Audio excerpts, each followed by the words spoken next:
Colorful lights, big decorations, and bright smiles during the season of giving. Descending into a dimly lit, unadorned, depressing term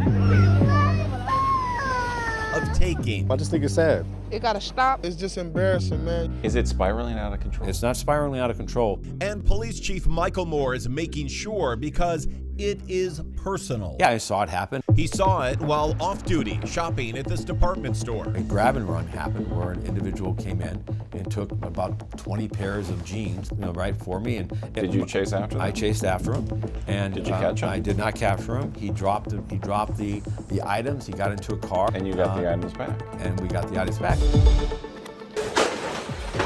The entire Southland, in fact, has seen a sudden spike in these flash mob robbery scenes beginning just a few months ago. In just 24 days from July to August, there were 7 incidents like this. Mobs running in, ripping off everything possible, then running out. Many times with security just standing there. He's stealing! It's all good, guys. I'm so sorry. You just let him go.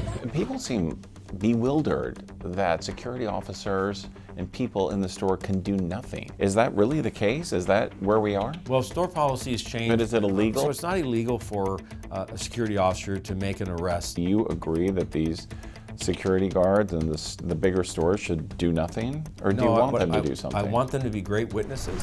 We got a Ross retailer that we're working on. Witnesses for this team. We see those a lot. Just 3 months ago, Moore reinvigorated LAPD's Organized Retail Crimes Unit. 36 investigators are now working 24/7 across the city. Today we're going to look at the Nike on PCH and Crenshaw. And are also working with 5 other agencies across Southern California, including Torrance Police. I spoke with the loss prevention there because they know what's typical of their business. We don't want to be behind the ball. Setting up countless blitz operations, identifying possible strikes at stores like this that they say have had more than 200 hits. Since the beginning of the year. At this store? At this store, yes. So this is a hot spot right here. This is a huge hotspot. Here is our map view. Cool, we're going to start.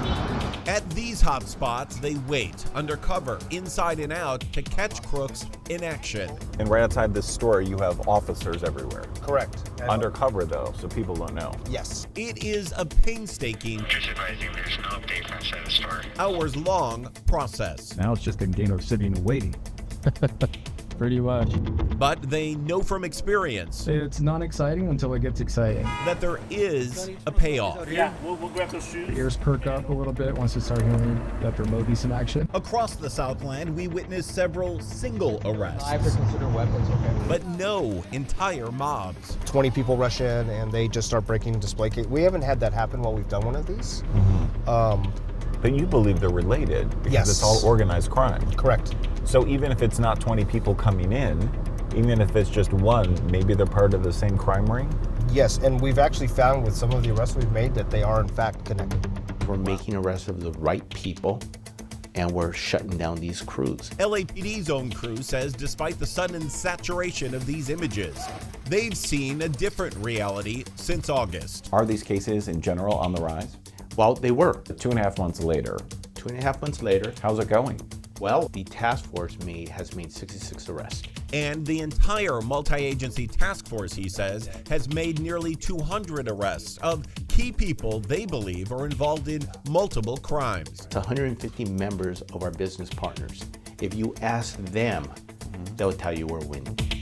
But winning isn't always easy. For example, on the very day this task force spent hour after hour setting up an operation here at this store, miles away across the entire city in Watts, there was yet another incident. It was actually over here that they needed to be because at the very same time a crew was hitting this Nike store, 5 of them walking out with merchandise. But that's just part of the job, isn't it?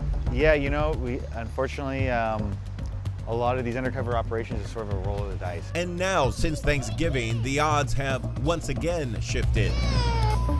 There's been another surge of crime. Are even you surprised when you see some of those videos? Yeah, it's shocking. I don't recall ever seeing that in the numbers that we've seen in the recent years. It got pretty crazy. It got very crazy. but it hasn't deterred officers, So I would say that we are making a difference. who themselves know this won't be gone in a flash, They're just watching and standing by. Elevator.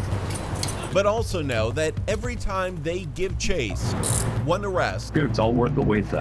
by one arrest, It is worth it, what happened is. He took that too? shoppers will receive some peace this holiday season. We're just going to do our best to track down who did it and convince them in some way to stop this type of behavior. And that's the gift that you're giving this holiday season. I'd like to think so. I guess we'll find out.